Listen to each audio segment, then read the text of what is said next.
I'm Ariana Grande. Hi, I'm Cynthia Erivo. And you're listening to the Broadway Podcast Network. Visit bpn.fm to discover more.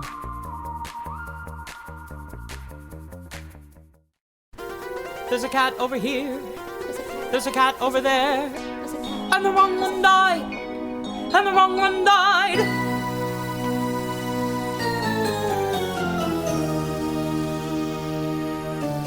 Welcome to The Wrong Cat Died, the podcast breakdown of the catastrophe. I'm your host, Mike Abrams, and today we have another amazing guest. He was a swing on the U.S. National Tour 5, and there is a special story that we heard about a few episodes ago related to one of the things he did in the opening number, so I am very excited to dig into that. So welcome, Tucker Ty Davis, and thank you for joining me.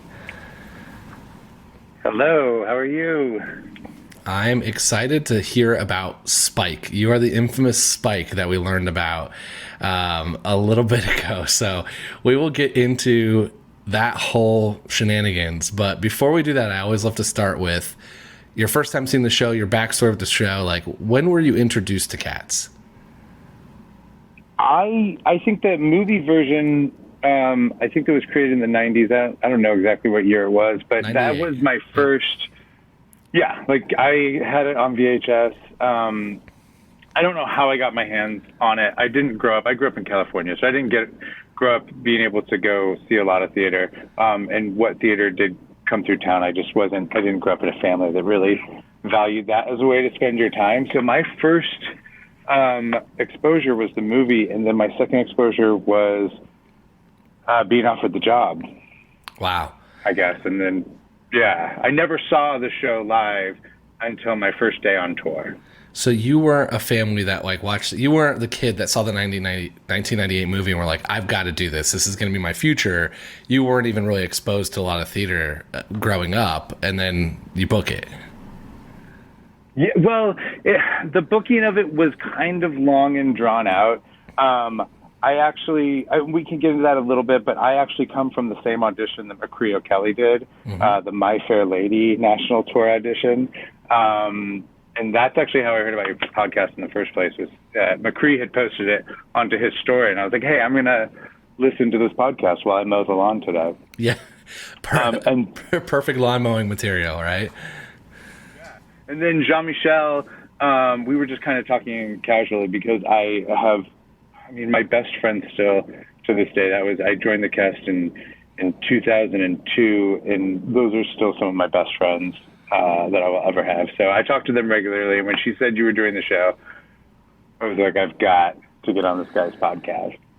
Well, she told me, the thing that I've now done 120 plus episodes, and it's so unique to hear all the different like little nuances of the show, because a lot of things don't a lot of it doesn't change. Like it's been running for 40 plus years, but then you hear these like regional side stories or kind of unique different things. And when she told me about Spike, I was like, I've got so many questions. I got to know about Spike.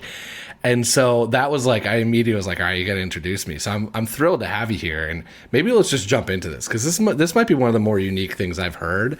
And maybe it's not, and it just seems unique. But basically the way she explained it to me is that when you, in the opening number, as a swing and ensemble character, they put you in just a very generic cat's costume and you danced, and that you all nicknamed yourself Spike. So like, how'd that come to life? That is partially true. So okay. Spike actually existed before me. I'm not the very first Spike. I am just the Spike that was around when the fan fiction internet craze for cats seemed to like have hit its first wave. So it's also partially true. So I was a kitten swing. So I covered the 5 male kittens, Alonzo, who was the oldest of the kittens, I believe, and then like Pouncival, Tumble Brutus, and then Mungo Jerry and Mistopheles. Yep. So Mungo Jerry and Mistopheles, I had my normal costumes that cost, thousands and thousands of dollars. But when I played the 3 kittens, Alonzo, Pouncival, or Tumble Brutus, they would put me on in this generic costume called Spike. And so it was just brown and gray, generic cat, blend in, blend out, get in the show, get out of the show. And so one thing they did that was really sweet of them, because I was on sometimes in 1 week I would do all 5 roles. Sometimes in one day I would do 2 different roles. Sometimes we were doing split tracks, is that they made my shoes still in Spike colors, but they made them look like the shoes that like Alonzo would wear or that Pouncival would wear, so that when I was on stage, I could look down at my feet and not get confused about which cat I was playing that day at that show. So your shoes were your swing, like that's how you knew who you were. That's how I knew who I was, and that's how other people sometimes knew I was. I would follow the same makeup plot with the spikes, but with spike colors. So they were like kind of like silver, gray, black, a little bit of yellow. Nothing really all that unique, but I ended up being Spike a lot. And like there was a Spike wig, there was a Spike everything, and it wasn't really known, I don't think, until someone started on one of the fan pages like talking about this cat that they couldn't recognize, because these people go to the show hundreds of times. We had people on tour that like got married in the lobby of the theater in Vancouver of one of our shows. And so they're very, as you know, like intimate knowledge. They have a very intimate knowledge of the show. And so I kind of got spotted, and then I dropped it at the stage door. Somebody asked me one time, "What cat were you playing?" I was like, "I was playing Pouncival, but I was wearing Spike's costume." And then it kind of exploded online a little bit, and there was a little bit of a Spike fan club for a while, and I would get all of these gifts for this like unheard of cat that no one had ever, seen before. Love this. I love so much that, because there are super fans who like will go and watch one track or go and watch because somebody's on, and like they are passionate and deep, and they know everything. And I've always made fun of Peter, who was just Gus's cat for the onset, like for the dance. But Spike is not one I'd heard of, and not one I even see on the like a lot of the lure. And so when I heard it, I'm like, okay, this is unique. But it sounds like it was just a cost saving metric. It was like, let's just make sure we don't have to make 3 different costumes for our swings here. We're gonna make one and just put you in different shoes, and then that's who you know who to dance, and you're just gonna be one of the kittens. Yeah, and that's basically what it was. And I was on stage, like when I was on tour, I was on stage more in the show than I was off the show. I was going in and out of the company a lot. And so it was a cost saving measure, but then after people got a hold of it, and I sort of kind of had fun with it, it kind of became a thing in our cast when Spike was on.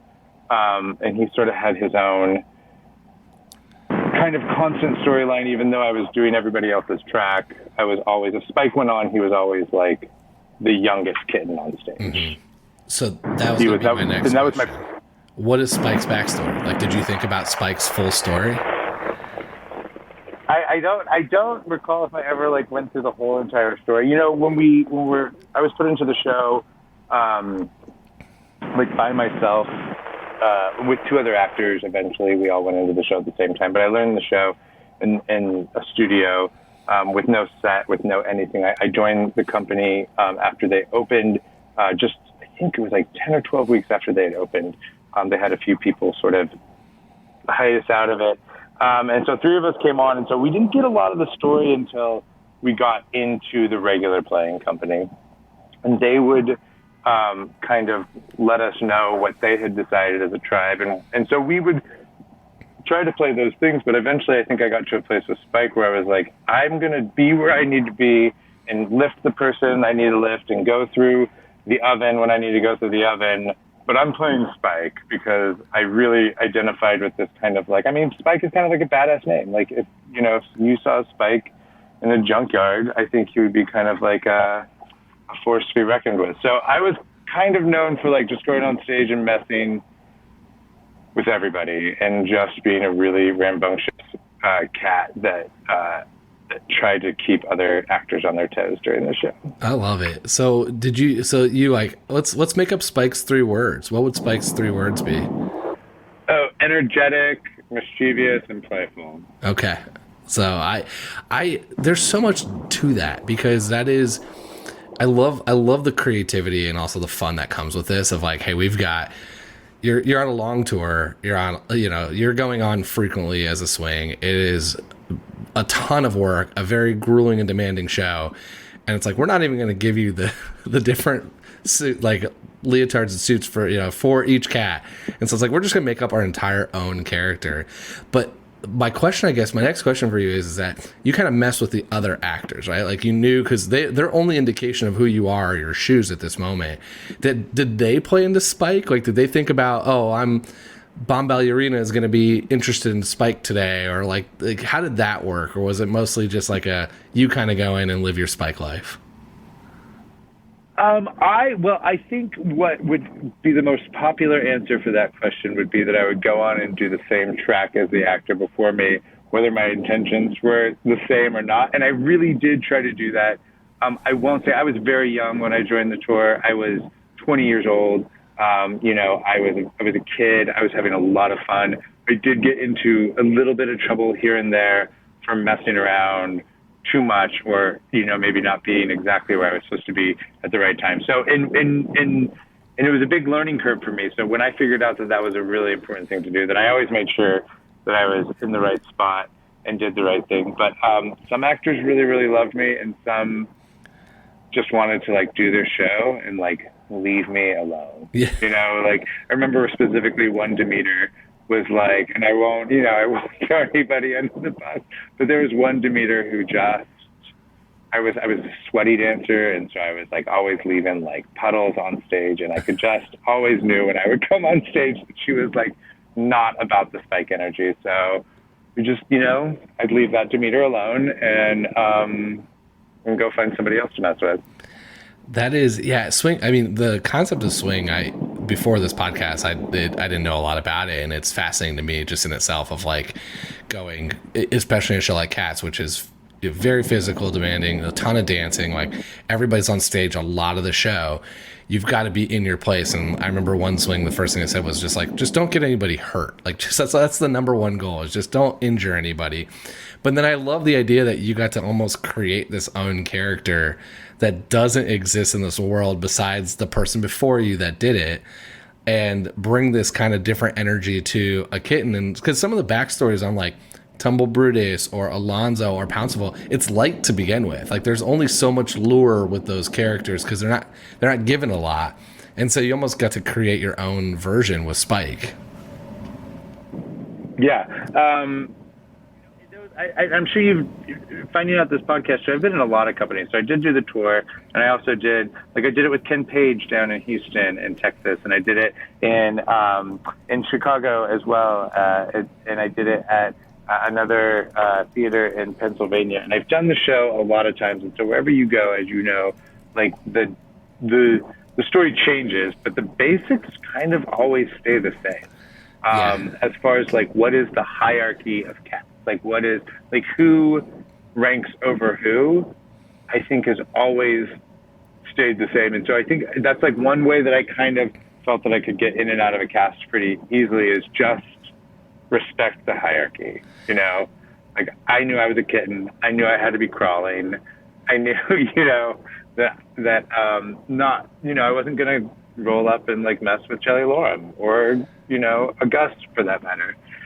Because it really does, like, there is this sense of the show that does feed into your real life when you're on the tour, because it encompasses so much of your life. You're with these people nonstop.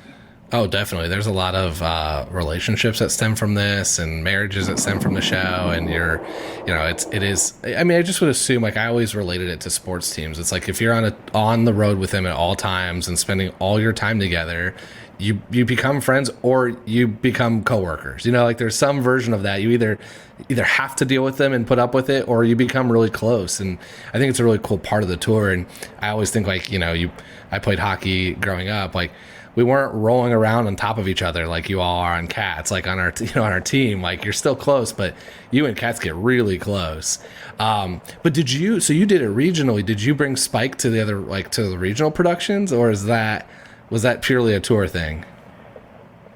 Well, I'd like the only, because Spike is not, I never ever met another Spike, nobody else ever played Spike except for me when I was in the company, so I didn't get to see anybody else bring that Spike energy. So I think that like my Spike was a lot of who I was, and I always played kittens in the show. So I always did kind of bring that mischievous, feisty, energy to my Spikes. But in the regional productions I played, I was always, I was usually Pouncival, and I got to give like a little bit of a shout out to Pouncival because I feel like he is a super underappreciated and under-recognized cat in the tribe and in the junkyard. And I don't know if this has been addressed on your podcast or not, but Pouncival is like the second best male dancer in the entire show. He's always the Mustapha's understudy, and if you watch him, he's doing all of the same work and footwork and choreography that Mustapha's is doing for the entire rest of the show, but he gets none of the credit. So I always kind of give a little bit of shout out to Pouncival. That's interesting. Yeah, Pouncival's, I think a lot of times with the kittens, it's like I get to talk to usually a swing and somebody or someone who did it, but not someone who was like, it was the number one thing or the only thing they did. So it's like, I haven't really dug, I'm sure we've dug in some because I've talked to almost every cat at this point, but not nearly as much as you get versus a Tugger or a Mustapha's or some of the other, the other ones. But, right. But yeah, it is the kittens do a lot of work. And I think it's one of the ones where the super fans recognize it, but the kittens are usually the ones doing the lift or doing the tumbling or doing all the other stuff that is extremely challenging but doesn't have the song number necessarily related to it, so that's why they don't have to your point, the hierarchy that you deal with the age in different cats. I want to go back to a little bit of now you're doing it regionally. Does the regional theaters, did you all have, I think Spike stems from the circumstance of not even having the costume, but when you went regionally, did you have your swings have the costume and that's why Spike doesn't exist? Is Spike a uniquely Tour 5 thing? No, I know that it was before I got there. I don't know if it was on the tour before that, and I'm not sure if it lived on. I don't know where all the lore came from. All I know is that when I showed up, there was a special wig, and it had the name Spike on it. And I remember walking in for my fitting, and I was like, oh, there's only this wig in here for me. But I don't know who Spike is, so this is kind of confusing. And so my first day on tour when I went for my wig fitting is when I actually found out about that. Bringing up the costumes for the regional production, the costumes are such an integral part of the show, right? It was, I don't know, the show is pumped full of sex and sexuality, and I think that's sort of a product of when it came about, and that it was sort of one of the first musicals to use synthesized music in its orchestra. And so much of our physicality, I think, that we learned through the tribe was about feeling confident in your body and feeling confident with almost no clothes on. Yeah. And then you would get to these regional productions and the costumes did not always inspire the same amount of confidence. When you put it on, when you went into the company, it was a big show, and so they would make you new leotards and they'd spray paint it on your body so that it would be right for your figure and show off your good spots and hide your not so great spots. And the regional production, I think a lot of times we were having to call on other forms of confidence for ourselves, and then also tweaking our own wigs and hair and costumes to make them look as snatched as possible. Yeah, I know I've talked to a few people who've done it regionally or just in general, even some of the more recent tours, and it was yeah, I wore this person's leotard, and it was this person from Broadway or this person, they just kind of have commandeered it almost, or even horror stories of there's just a set of costumes that were in some warehouse that got pulled out for regional, and then who knows how long they've been sitting there, and all of a sudden that's what you get. But I just find it fascinating that in a production as big as the U.S. National Tour of Cats, that they were just we're just going to use the same one wig, one thing, and just give you some different shoes, when these are characters that people know. Well, when I came onto the show, I did get a couple of ratty old things that had something stitched in it named Spike. And then when I started and I was in the company for, almost, a little over a year and a half, I guess.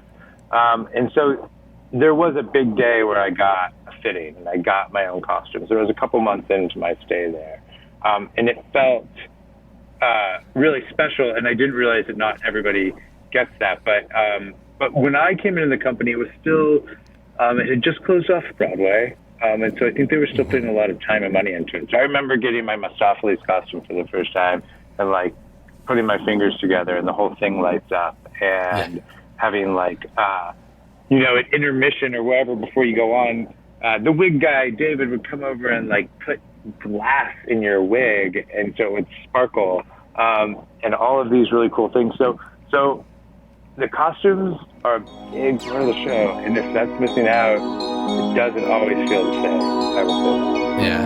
We're going to take a quick break, and then we'll be back for more of The Wrong Cat Died. I want to go back to the internet lore that happened from this, because like a lot of my podcast stems from this internet lore of like being able to see the fan Wikipedia page or just like what I've seen online.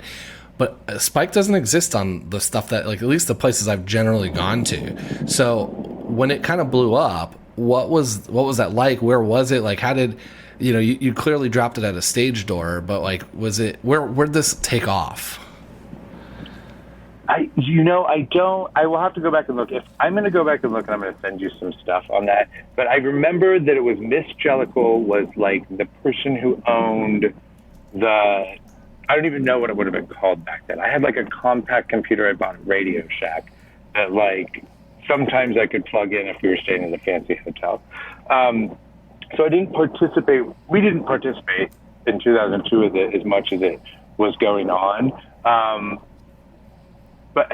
will have to go back and look and see where it existed. One of the coolest things though, and I was listening to a couple of the other ones, is that after it did hit the internet and that people were talking about it, I started to get my own fan gifts as well. So I have like these original animated sketches of Spike, and I have a Beanie Baby that somebody painted like Spike and left for me at the stage door, and all of these like one person sent us candy, and it was all Jelly Bellies and the colors of your cat, and she painted the outside of like a Chinese to-go container, and it was Spike, and so she painted mine Spike colors, and so I did keep a lot of those. So those are sitting up in a barn, and I'm in a box somewhere in my barn. So they do exist, but I would have to go and look back, and maybe I can send you some pictures of it. Yeah, we need to get some pictures of this, of some of the Spike stuff to put back on the modern internet. I mean, I'm sure this all like is archived somewhere in the depths of the internet, because I know there are some. I've talked to some of the super fans in the past who were part of that like live journal and some of the like earlier days of stuff, like well before I knew what Cats was, let alone Cats internet lore. So it will be interesting to see if like what that looks like today, of being able to bring that back and see who of those fans remember this. Because like I know your cast remember, that's how I learned about it, but I'm really curious to hear when we throw this out to the world, who remembers Spike, who was part of it, who saw Spike perform, who knows more about the story, because it is just such a very unique piece of the history of the show. That is what I've almost enjoyed from this podcast most, is getting to learn these like little nuggets of things that almost didn't exist anywhere else for the longest time, but happened because the show was created as a world where all this stuff could live, and like you could be Spike could be a new cat, and you could have a whole Spike backstory, and that's okay, because that won't change the actual musical. Right, and I'm sure that more Spikes will resurface. I was thinking about it today too, getting ready for this recording, and it was like, if I, because since doing Cats, I've done some other shows, and we went through lots of like media training for them, and I'm sure that if we knew what we know about it now back then, I probably would have gotten in some trouble on some level for dropping the Spike bomb at the stage door in the first place. I just wonder about that too. Yeah. I hope there's other Spikes out there listening. I'm sure there were, because like your tour, the fifth tour went on for like 10 years. So there's a lot of time where there's before you, there's after you, there's a lot of that one production style that I'm sure there's probably more Spikes. I just haven't run into that story. And like, there's only so much from even the super fans that I get, because there's so much history that it's like everyone kind of is an expert in their own thing. It's like they know a lot about this, or they know a lot about the dance, or the differences in the choreographies, or the different there's a lot of like the role playing with other cats in Tumblr, and there's too much, and there's cosplayers, there's too much in the world to live in. Like, I live in a very narrow subsection of the cats community, and I'm aware of it. There's artists, there's, you know, there's so many things, and I'm like, I want to just talk about the world built and the decision made at the very end of the show, and that's all I care about. And it's unique, as I've talked to more Cats fans, of like all the different things that they're interested in and obsessed with, and what it brought to them as like a very unique part of their life. And that's a cool thing about this show to me, is that like it's an easy punchline, so it's made fun of in so many TV shows.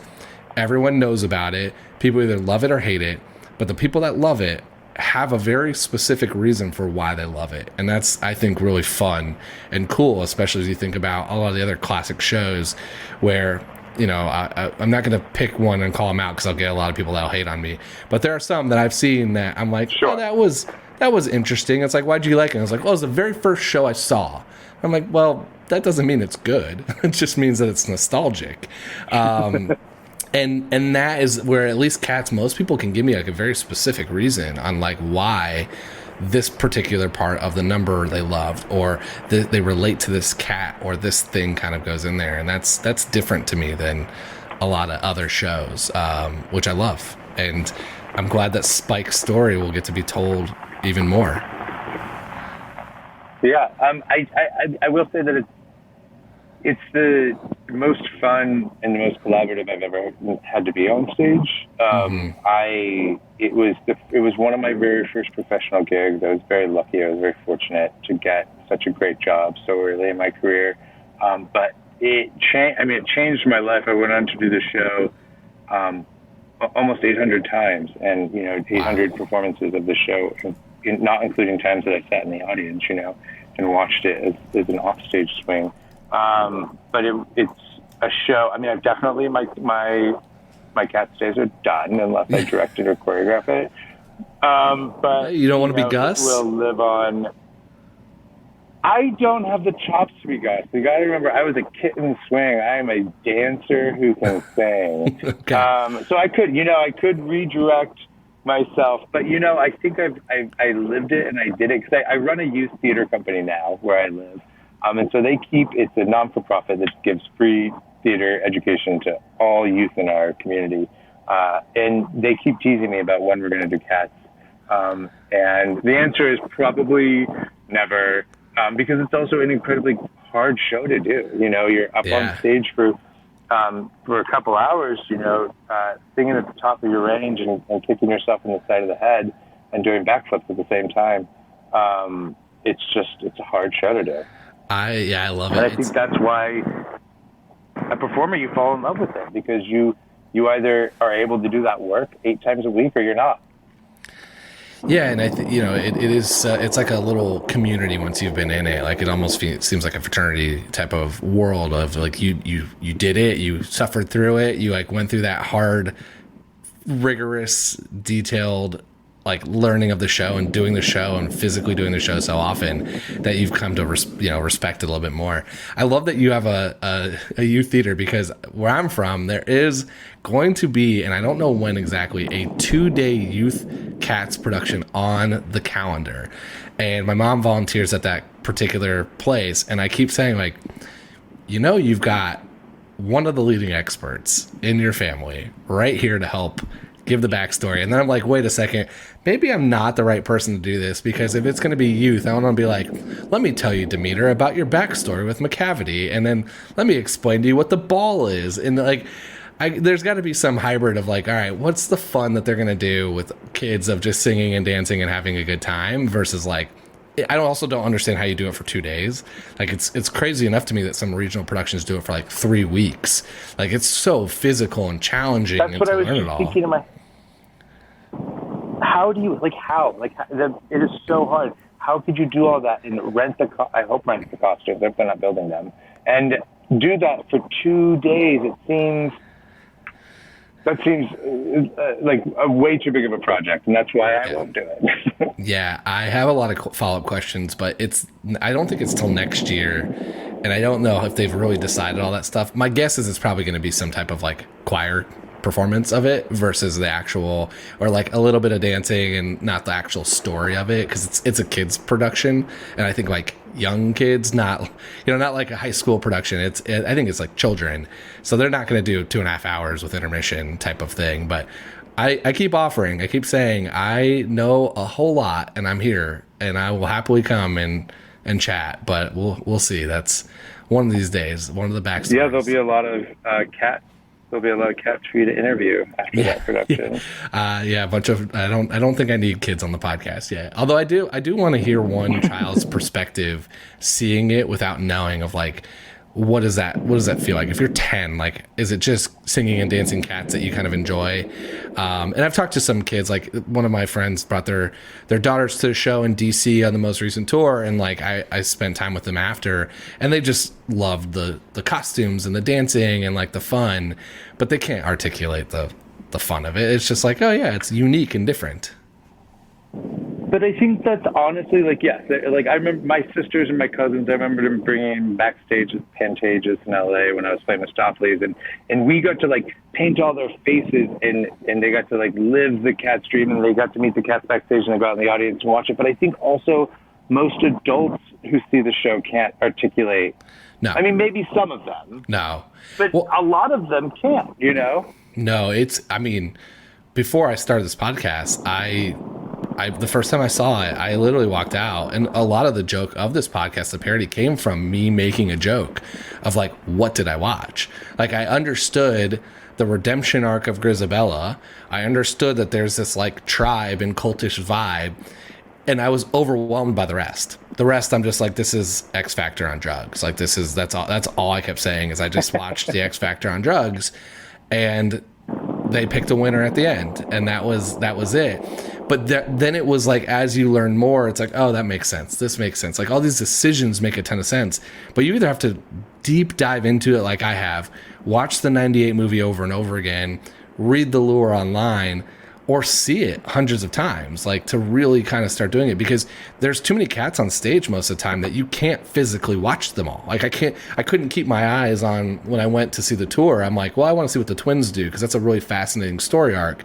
I'm like, I couldn't even find them half the time. And then when I do see them, I'm like, I'm missing what's happening over here. And so it's just a little sensory overload when you watch it as a spectator and real, like, as a live production, that you're not going to be able to pull that stuff out. Yeah, I wonder if, like, because I know when we were in the show, we were really encouraged that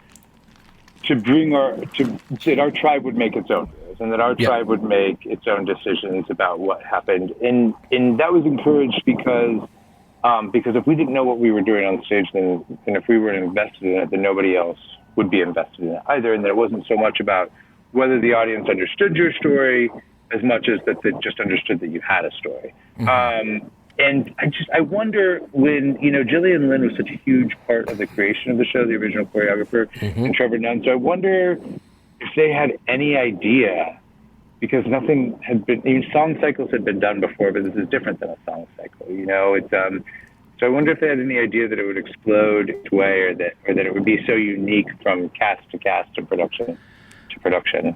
I can't fathom that they did. I feel like this is one of the things that when, with the way the show gets put up is it's going to start, you're going to have some, like, there's obviously a lot of thought that goes into this. This wasn't just like, winged completely, but I don't think they probably spent or thought that there would be a world where somebody would take the time to talk about all the things Pouncival could possibly have done with his backstory in life. Like, outside of the 2.5 hours you get, outside the ball, what's this look like? Or what was last year's choice or next year's choice? Like, a lot of these things I'm sure were never thought of, but a lot of the stuff was very well thought through. And there are some angles of the story, but I've compared it a lot to Harry Potter, or, even the Twilight, like a lot of stuff that has the fan fiction where a world was created that has a lot of options, and there's some characters developed, but they're not fully developed. They're like partially developed. And so, because you're not going to be able to fill in the blanks of like, you get only pieces of this information.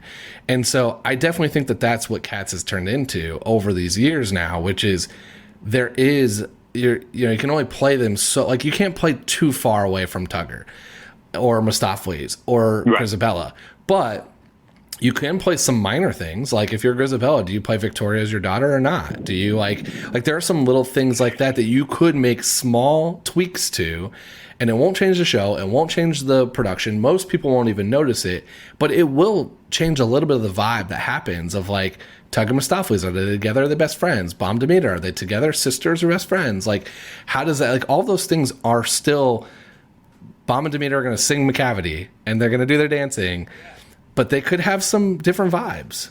They do. I think that, Bomb and Demeter, I mean, obviously they share a tormentor, that is their major vibe together. Thinking about, and one thing that dawned on me listening to you talk, because I remember when Nikki Zandro, she was a swing on our tour, when she would go on for Jelly Lorem and I would be on for Spike, I do remember that we had a secret family unit, that we were a mother and son, and I really didn't dawn on me until I was listening to you talk about whether or not Victoria is Grisabella's daughter, because that was always, and there was no, some of these things weren't answered in the cast, or it was a different answer for different people, because it depends on who was on for Victoria, and it depended on who was on for Syllabub, really. It's like either Syllabub or Victoria are, possibly the offspring or the offshoot of that character, which, but then who, we'd always get into the conversation. And these are the conversations we would have too on tours. It's like we would get into, well, if that's the case, then where did the kid come from? Who's the father of the cat? Yeah, I mean, this is exactly what I have dug into. This is literally the purpose of this podcast has turned into, is originally was me explaining why I just thought Grisabella was the wrong choice and why everyone was more worthy. And then it's turned into, wait a second, everyone has a slight different variation of this. Let's hear what everyone's version is, because it's so unique. So I love that we can add some lore here that Jelly Lorem is Spike's mom. Did you figure out the dad? Well, I mean, I think obvious. I mean, I guess in my head it's just Gus, because they're they've got that connection and they're acting. But I go to what was her name when she was the opera singer? I can't remember. Growltiger or Griddlebone? Griddlebone, yes. So I think that we would just connect it to like a Griddlebone situation. Okay. That Griddlebone and Gus and Growltiger would have this offshoot called Spike. So I love that it's not even, it's like the story within the story within the story. So it's Griddlebone and Growltiger's kid is Spike. So, but you come up with these things when you don't know what city you're in, and you don't know what month it is, and you're sitting across from somebody who you're pretty sure you know who they are, but you definitely know who their cat is, and you're pretty sure you know who the human is behind it all. And I think it's like we were talking about before. It's like it's the magic that just happened with the show. Is that there's so much unsaid during the show that it allows there to be so much to say about it outside of the production. I love it. All right, let's do some rapid fire, because I want to get to the most important question here. So if you could go on for one cat any night, forget male, female, if you could do it, sing, dance, just one night, who would you want to go on for? Mistopheles, of course. I'd love to go back from Mistopheles. Close the fingers, get the light up costume, have some fun. Yeah, it was the hardest dance ever. Like, I used to, no joke, I don't want to make anyone gross out there, but I used to literally vomit in my mouth on stage and just like back it down the chute. And I remember a Syllabub looking at me. Her name is Katie Warner, and she was like, don't do it. Don't do it. And I would turn backstage and I'd go for my little salute and I'd be like, I would be like it was so incredibly hard to do that role. I left the company and I got to do Mistopheles for like the last 4 weeks of my touring career with that company. And so it was really special. It was something I had to really work for. And so if I could have the stamina to go back on stage one more time to do that, I would definitely do Mistopheles. Nice. Who are your favorite and least favorite Cats characters? Not actors, characters. Okay. My favorite is Cassandra, because there's like nothing to her, and she has this way of like slinking around stage, and she sings in this low kind of like sultry voice about the pharaoh, and then she's gone and you never hear from her again, really. And so I thought I always wanted to be Cassandra, and her tail was like really sleek and she could whip it around really quick. So I think Cassandra's probably my favorite cat there is. My least favorite cat is or any of the cats that came out as the Siamese. I hated it. I hated doing it. I hated watching it. I hated singing it. I hated wearing a costume on top of a costume that was already hot. And that was like really, now we know, racially insensitive. Yeah. Or ethnically insensitive, rather. Any of the Siamese cats, least favorite, hands down, and Cassandra, most favorite. Okay. Favorite song in the show? To perform was definitely Rum Tum Tugger. Nope, I take that back. I want to take that back. I apologize. When you were Tumble Brutus or Alonzo or Pouncival in our company, you danced back up in the cavity, and that was the coolest thing to do, because that wasn't. I didn't ever think I would be able to do that number. Like when I watched the VHS when I was younger. And so when I learned that in the rehearsals, I got really excited, because I also didn't have to sing during it because it was all female voices. So we would just dance and go out there and have a blast. So McCavity was definitely my favorite number to dance. Awesome. All right. $1 million question. I will happily give you my answer after, but I've argued at length that I don't think Grisabella is the right Jellicle choice. So I need to hear, are you going to defend Grisabella, or are you going to give me a different Jellicle choice if you, Tucker, are picking as Old Deuteronomy? I obviously have been thinking about this since we talked via email, and I'm not allowed to have two answers, right? I'm not allowed. So you can have two answers, but I'm going to make you pick one for how I do keep track of the votes. And so I will let you have two answers, because I do keep a 1A, 1B, but I need to know the 1A still for who do I give you credit for. Okay. So I'm gonna defend Grisabella for a second, and then ultimately not choose her. Great. Grisabella, and I'm sure you know this already, but the song wasn't added. It wasn't in the show originally. You know, Grisabella the glamour cat was, but the song Memory was not. And it's kind of like, it's just like the opening number. It's kind of fictionalized around the other writings of T.S. Eliot. I don't think, just from a show standpoint, like the show would not be, I don't think it would have been without that song Memory. It would not have lasted. It would not be a thing. We wouldn't have this podcast. We wouldn't be talking right now if it weren't Grisabella singing Memory at the end. That's just my opinion. But with that being said, I talking about McCavity, I had, when I was a kitten on stage, I always really thought about like the tormenting that McCavity did, and I have to say that in the spirit of redemption and rehabilitation, I think that I would choose McCavity to go to the heavy side there to hopefully relieve some of the tensions with the females in the tribe, and to maybe come back as a more positive force in the junkyard. I love Final that answer, McCavity. I love the answer, because it's like he fits the age demographic. You want it to be one of the older kittens for sure. There is the does he need it? It's like, yeah, he probably does. He's tormented so many people, and then there's a hope of like a best decision for coming back.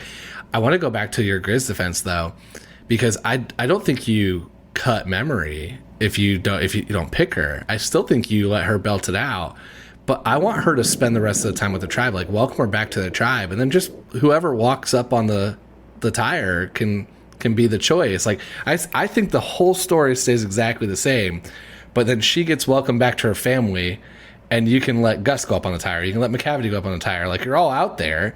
Who goes and is your choice? So no one touches her. Vicky never touches her. It's just like, okay, that was a good song. You can still touch her. Let's bring her back to her family. Like, let's let her be part of the tribe. Okay. Yeah, because you're right. Okay. If you cut a memory out of the show, it wouldn't be here 40 years later. Like, it's such an important part of Cats. Yeah, I mean, it's what I think it was the flagship of the show was that, Elaine Page being Grisabella. Mm-hmm. I do think the show, I would love to see if it was like reimagined and I've been obsessed now over the last few days getting ready for this, thinking about what it would be like if there was a different cat chosen every night, and if it was like audience response and just reach under your seat and vote dream for the cat who you think, and because I would have loved to have ridden the tire. That is my dream scenario, and I think it would work perfect on tour because you add so many fun layers to this. One is you get audience participation for some people that either know the show or don't know the show. You get this like really unique, I think tour, it seems like tour could get a little stale. And that's why you get some of these stories, is because you're doing this 8 times a week in different cities, but it's the same thing that you almost have to liven itself up for you, or it's repetitive. So it gets rid of that. You have a different choice. You go city to city and you have a different audience, but you definitely have some of the similar people. Like, people will go multiple times, and you could almost like say, hey, if it was Skimbleshanks yesterday, they're not an option today. Or it brings out like who really sells their number tonight, like who really brought their A game tonight for that number. And I feel like it would still skew towards Gus, Grisabella, Tugger, Mistopheles, like Skimbleshanks, like some of the McCavity, like it's going to skew to the cats that have like big, meaty numbers. But I think like at the end you just pull it out, and again, American Idol, X Factor it, let people vote, put the stats up, and then somebody helps up on this tire. Every once in a while, you're gonna have a Corcopat. Yeah. Well, you're gonna have a Corcopat or like a Tantamile, and it's not gonna be one of the big name cats. Well, and I think you have like, you get to somebody's hometown and they bring their whole dance community or their high school with them, and all of a sudden they're going to skew the results, and you're going to get one of the twins, or you're going to get some random cat that night. So I love it. I think it brings a whole different layer to this. Bustopher Jones. Exactly. Although that would be challenging because you'd have to get Gus. You'd have to get Gus out of costume back into Bustopher. That's what I was thinking. I was like, Bustopher Jones would be a pain, and they probably already, if it's your last night on tour, that box is already on the truck, I'm sure. Yeah. That coat is gone. Yeah. But I think there's a world where this could be done, and it's not going to happen unless it gets reimagined. It's being reimagined in New York on like a ballroom setting, and they're doing some different things, but like this doesn't have to be that far reimagined, and I will do it. I will happily. I have no ability to actually do any other part of the show. I couldn't teach you the dance choreography, couldn't tell you anything about staging, couldn't tell you anything else, but I could help you with the voting system of how to do this in each city. Well, you have quite a few people you've met now who could do all the rest of it for you, I think. So definitely, exactly. I will outsource all the rest, and I just need Andrew Weber to reply to me and to agree to this. And one day, my dream's going to happen. I feel like if I record enough of these, at some point he's going to have to respond to me. You're going to have to pay attention. Have you never heard from Andrew Lloyd Webber? I have never actually reached out because I'd like joking about it, but I do. There are a few people that if they come on this podcast, then there's definitive answers of why it's got to be Grisabella, and they can make this parody end by just saying, here's why that decision is correct. So I've kind of avoided it, but I definitely it's going to come eventually. I'm gonna work my way towards him to come on and share his story. That would be amazing. Well, this has been extremely fun. I am so glad we got to share the Spike story with modern internet, I guess, like with updated internet, and we'll have you send some of the pictures to me and some of the stuff, and we'll share the Spike wig or whatever you have, the fan art and all the stuff that brings the Spike lore. And if anybody else is listening to this and you were Spike, let me know. I want to hear more about how Spike evolved over the years, if he has. This has been super fun. How can people stay in touch with you on social media and keep up with what you're doing? I am Tuck Davis on Instagram. The theater company that I run is Running to Places.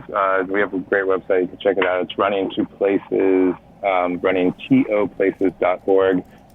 We're also on Facebook and Instagram as well. And that's where I do all my theater now. Amazing. We'll link all of that as well so everyone can find it. And thanks again for being an amazing guest. Thank you so much, Mike. And thanks everyone else for listening to this episode of The Wrong Cat Died, the podcast breakdown of the catastrophe. To follow along, you can subscribe on Apple Podcasts, Spotify, or anywhere else to listen to podcasts. Follow us on Twitter, Instagram, and TikTok, and Threads now at The Wrong Cat Died. And check out our website, thewrongcatdied.com.